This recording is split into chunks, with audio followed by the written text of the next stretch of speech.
Hello, and welcome to episode 35 of Intercultural Insiders. My name is John McGraw, and I help newcomers, expats, and businesses connect across cultures to succeed in less time and pain. I am the founder of Hyaku Coaching, which is dedicated to helping you create your pathway to success in a new culture. The purpose of Intercultural Insiders is to share the stories of people with intercultural experiences. So if you're feeling isolated or lost, you can hear something from the guests' experiences that could help you, even if it's just a reminder that you're not alone. And I'm very excited to share part one of part two with Mher Mardoyan today. And I'll introduce him in a moment. But first, I wanted to do a bit of a reflection on an event that happened last Saturday, which I mentioned on the previous episode, which was the first Coffee with SOS event held by SOS Talent last Saturday, where it was an opportunity to ask a number of HR questions for Canadian HR to a panel of experts, including Liliana Nakamura, Laura Prinzen, Leona Wilson, Shweta Maheshwari Sharma as well. And there were a number of key highlights from there that I'd like to share that came out from the questions. Some of the important things to do when you are looking for work. It's important to build your social capital by effective networking, which of course we'll talk about more today, specifically with Mher. And also it's important to note that in Canada, most companies have 500 or less employees. So going for large employers is equal to getting into high competition. So it's sometimes it's good to go for many of these smaller businesses because there may be more opportunities there. Also, coffee chats help in understanding the job market and building a network. So getting coffee chats, informational interviews can be extremely valuable. Communication is the key to success, particularly understanding the local norms. And one thing that was really key is that it's important, not just important, but it's essential to get mentors when you can, because they can help you find your way in the Canadian job market. It's important also to challenge yourself and, more importantly, invest in yourself.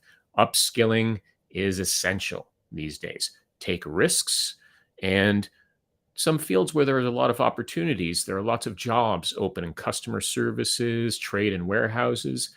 And one final point, while optimizing your resumes, you should add information about your previous employers by sharing their websites.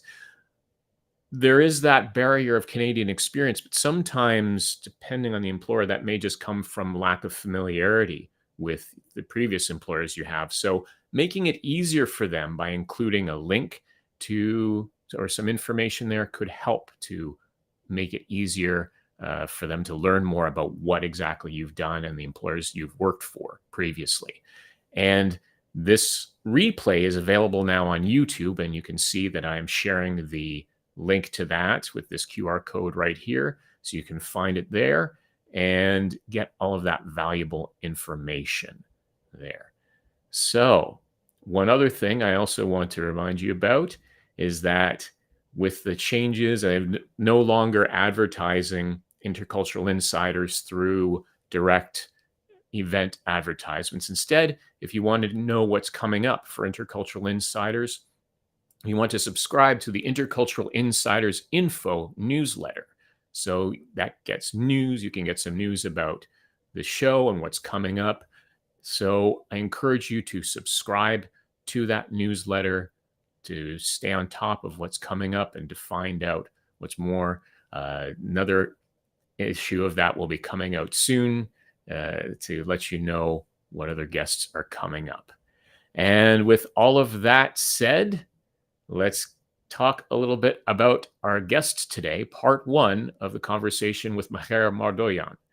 And Mher has been a career coach for the last 5 years and has helped many candidates with their job applications, resume cover letter tips, LinkedIn profile assessment, interview preparation, and over job search strategies.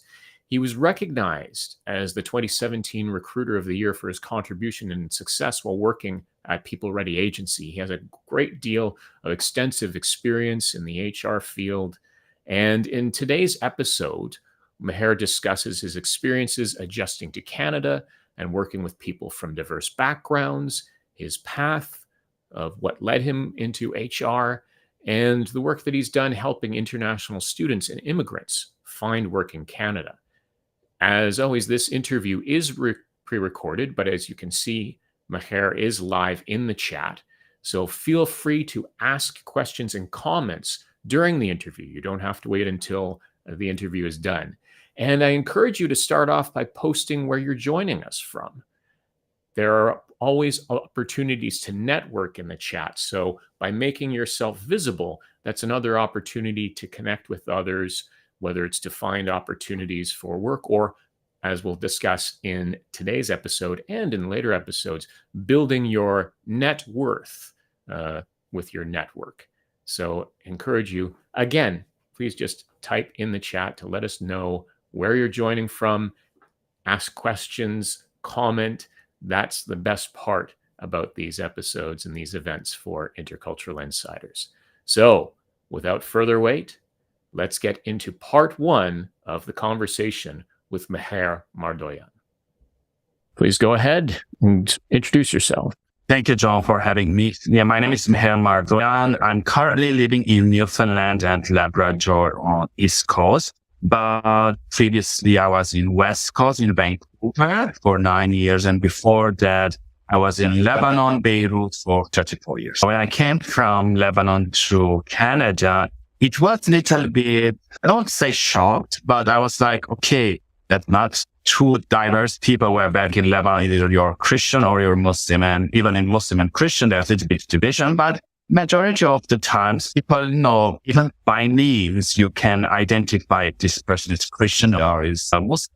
So when I came here, I was like, oh my God, there's so many people, so many diverse backgrounds.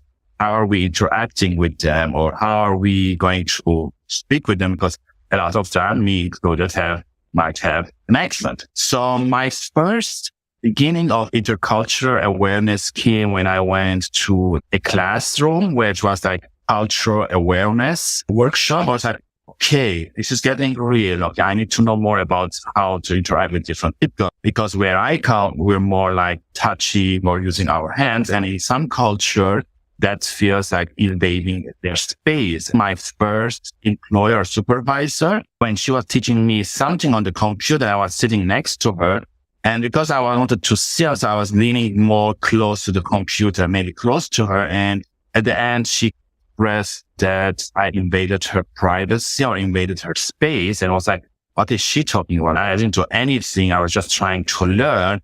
But that gave me more an idea. Okay, we should be very respectful for that. Nowadays, if I'm close to someone, I always ask, is this okay? Am I invading your privacy, or am I too close or too touchy? So tell me how it works so that I be more respectful. So I feel that gave me an idea about how things are done, or even sometimes making small comments about Far East Asia. All people are similar, but no, some might feel that's not them. That's totally different. And we should be respectful, especially in HR, when you're talking, your words matter. And it gave me more clarity in that sense, how to interact with people and respect their backgrounds, religions, and even their beliefs. I really like that you mentioned that now you are comfortable asking questions when you get into situations, right? Are you comfortable with this? And I think that is key to adapting, not just to a culture, but to any situation. Especially now that I'm dealing with a lot of students from different backgrounds.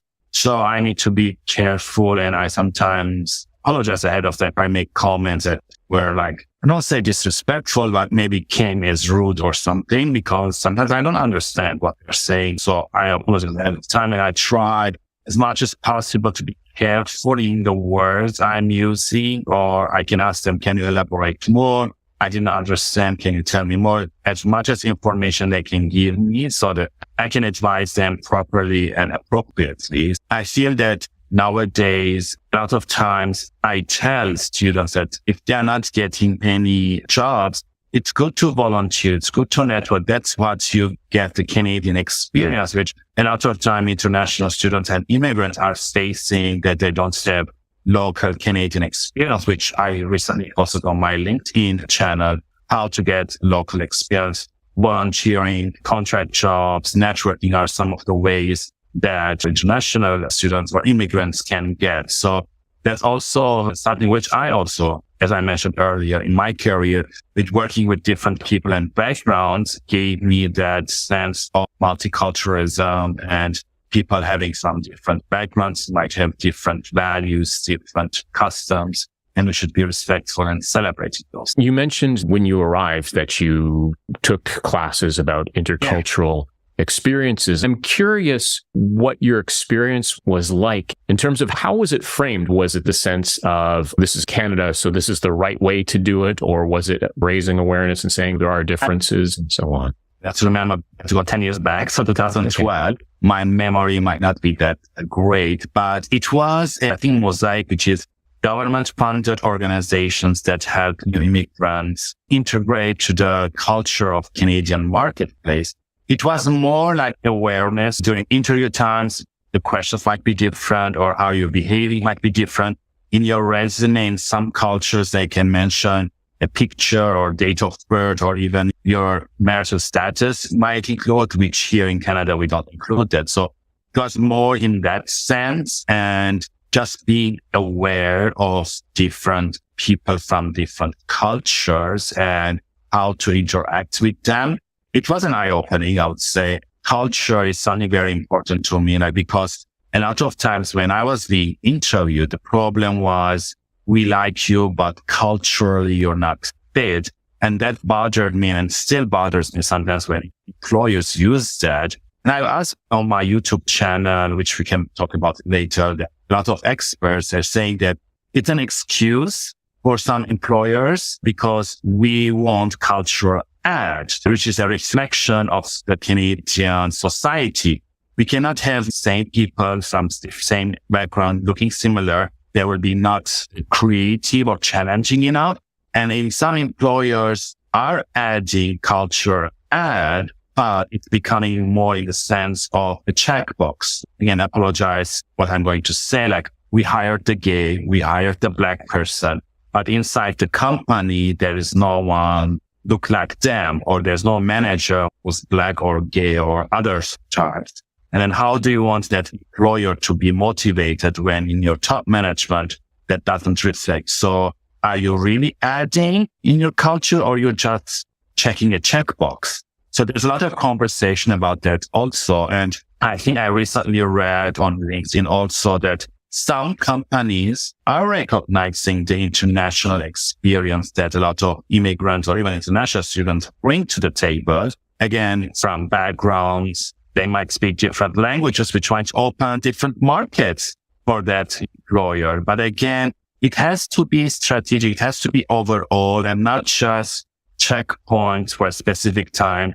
It's like invite. Again, diversity and inclusion is a big topic these days. And a lot of times people say, yes, we hire diverse people, but inclusivity is the problem. So we don't hear from them. It's like getting invited to the party, which is being diverse, but inclusivity is dancing on the floor. And a lot of times employers are not listening to their diverse people, and they feel that their voices are not heard, then retention goes down. And of course, when we're talking about diversity, it's not necessarily just those visible or lifestyle or gender identities or orientations that you've mentioned, but even getting into neurodiversity as well, and being able to adjust. And I think that you made an excellent point that you want to have people who have different viewpoints, different ways of thinking, because that leads to innovation and also reaching the public, which is becoming more recognizing of diversity. And it's certainly more diverse in Canada as we're accepting more immigrants every year. I tell my students, even sometimes clients that I work with, is before applying to any job, identify who you are as a person, what are your values. And when you're applying for a job, check the company's website and see if there's a value alignment, or if you see yourself in that company. On LinkedIn, you can follow those companies and see if you see yourself there. As I mentioned earlier, it should be a reflection of the Canadian market or Canadian economy, Canadian culture. Should be a reflection in the organization. It could have great benefits, great salary, but if it doesn't align with your values. A lot of times employers are telling you, be authentic yourself, bring your whole self at work.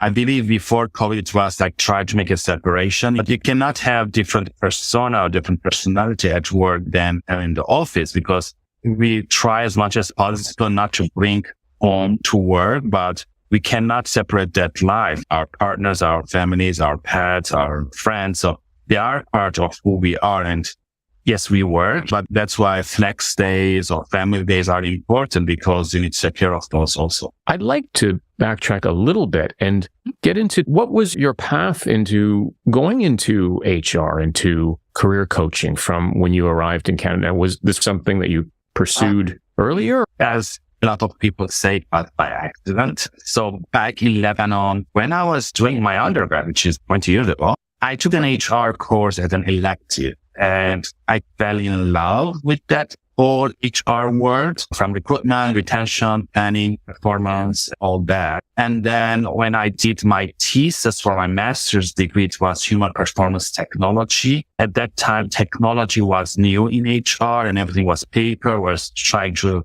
change through performance being online. And then when I came to Canada, I started working as a recruiter for 4 years. At that time, I hired a coach to help me with some things. And then the reason I hired him, because he was doing 1-minute motivational videos, and I said that was very cool. And then we had a conversation, and he said, you know what? Every time I tell you that the camera is on you, you shine and your personality shows up. Why don't you do 1-minute recruitment tips? And that gave me the idea at the beginning, again, 2018. If you go back on my channel, it was mostly 1-minute videos. Hi, my name is Mher. Today we are in Vancouver, and English Bay. It's a great place to visit. I was doing kind of a tourism for Vancouver, and I was giving it, and then I was saying, today's tip is volunteering. Today's tip is networking. Today's tip is updating resumes. So it was more still 1 minute. And then I started interviewing friends or through networking on LinkedIn. Hey, can you give tips to employers? Can you give tips to students, immigrants about how to behave, how to interact in interviews, how to prepare resumes, things like that. And last month, I celebrated my 5-year anniversary of those channels, which I've interviewed now more than 145 experts. And I can say again, it just felt natural to be in the career coach field. And those videos was the reason that I got the job here at Mher University as a career coach, because they felt that I can bring those experiences. And then it's shifted now into helping students, which is a full circle, because back in Lebanon, I was working in academic and helping students, but it was more the advising part, not the career part. So I'm now back to academic, but now on the career side, the full circle, I believe. And then having clients all over the world, helping them either before coming to Canada or when they are in Canada, how to behave, how to interact, what to do. Now, I always tell them, like, networking is number one key. You cannot spend in front of the computer 24 hours hoping to get a job. You have to have a schedule. Maybe Monday morning networking, maybe Monday afternoon commenting on LinkedIn. Tuesday morning, checking articles and making comments. Maybe Wednesday, take the day off because you're tired. Your body needs that. And we know the importance of mental health these days. Go out, go for a walk, go for a coffee. And then maybe Thursday morning, doing informative interviews. Again, when you're networking, it's all about them, not about you. Tell me about your career journey. How did you get this job? And then at the end, you can ask, can you give me any tips, or can you give me any examples, book to read, or can you refer me to friends that can help me, or what skills do you think I need if I want to get a job in your field 2 years from now? Which I also said the same thing to our students now, that when you are in the university, you need to invest in networking all the time, which I also do in my career, because you never know where your career path will take you, and building relationships is very important, because that's how I got my first Canadian job. I knew someone who knew someone, and they were hiring, and they said, hey, Here might be good fit for this. And then they put my resume on top of every other resume. And because the recruiter was trusting this person, they checked my resume. Okay, let's give him a call. So that's how I got the call. And then the rest was on me in terms of preparing for the interview, follow-ups and everything. But it was due to networking. And if people follow my YouTube channel, there's a lot of networking playlists, which is 30 videos, and all of them are like between 3 to 5 minutes, very practical, easy. They can listen. Networking is a key. Staying positive while you're job searching is important. We mentioned about identifying your values. The other parts will be personal brand, content creation, and telling your story, because that's important. Storytelling is the key these days. That's how we get hooked. And movies start at the beginning. There's a big scene and then we get hooked and then want to know what's happening. So having that storytelling experience, very important. First of all, congratulations on 5 years on your YouTube channel. And I appreciate those steps that you took to get comfortable on camera. As you said, this is an opportunity for you to connect with so many people. And what you've mentioned about networking resonates with me on such a deep level. That's how we met. We met through networking. We met through LinkedIn. And now we are here doing this interview because I feel that I'm in a stage that I can give, and I've seen a lot in the last 10 years here, and networking is key. And I always tell people, I know it's uncomfortable. I know that I'm going to reach to someone that I don't know. So there are steps that you can do. I always tell them, when I'm going to an event, some events will know who are the people attending, right? So I can reach out to them. Hey, you're attending. I like to meet up. So my first thing will be is to go to those people and speak with them and identify 3 people. If I can meet 3 new people in an event, that's a success. If not, I'll try at least 1 new people. And then we as person, we navigate towards the people that we know, we stay with them. But I always make the effort the first hour at the beginning just to meet new people. And it can be either when you're taking a coffee or when there's a food, there's a good way, or when you're speaking or you hear someone saying, and then maybe just stay there and build those relationships. When it was online, again, a lot of times when you were chatting or there was workshop, there's a chat box, right? There were people that chatting, commenting. So you can comment or you can say, I like to connect with people. And then that's how I get a lot of connection. So there's few baby steps. You don't have to go to an event and speak all of them because that's impossible, right? So baby step, maybe the first event, speak with 1 person, maybe on the second, 2 people. And on the third one, you become more comfortable and you can network with 3 people from different backgrounds. But it's always about them. At the beginning, I always tell when you're in the first, what is your intention from attending this event? Is it networking? Is it free food? Is someone brought you or the topic interests you? That's how you break the iceberg and then have a conversation. And then I would say, again, it's baby steps and making sure that you're following up after you meet with them, because I feel that the follow up, some people will forget. So every time when I network on LinkedIn, I always send first personalized message. Hi, John, I saw that you were on this workshop and you said this great topic. I'd like to know more about you. Can we have a conversation about this?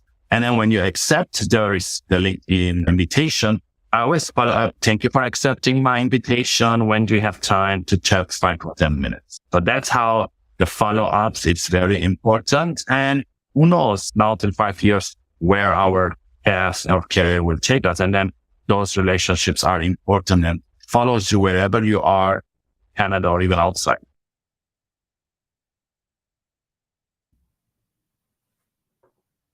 And that was part 1 of the conversation with Mher Mardoyan. And I think there were a couple of great points that came out of that. In particular, the idea of going with intention when you're networking, as Mher mentioned, when you go to events in person, what is your intention there? What is it that you're wanting to accomplish there? And also the idea of connecting with people on LinkedIn and following up and getting that opportunity to meet with them, whether it's online or if it's possible in person. Because it's very easy to send out connection requests, send a couple of messages, and then things just kind of don't go anywhere because you don't make that face-to-face connection. And I'm sure Mher can say much more about that as well. And speaking of Mher and all of his advice, I'm just going to include a link to his YouTube channel, which he mentions right here. So you can link to that. He talks a little bit more, gives a little more detail about that next week in part 2. But there you can find a number of playlists on different topics, focusing on before the job search interview, before the job search and during. So I think that there will be a lot of value there. And again, more of the details will be coming up in part 2 next week about that. And again, a reminder of ways to keep up on what's going on with Intercultural Insiders. I encourage you to subscribe to Intercultural Insiders info.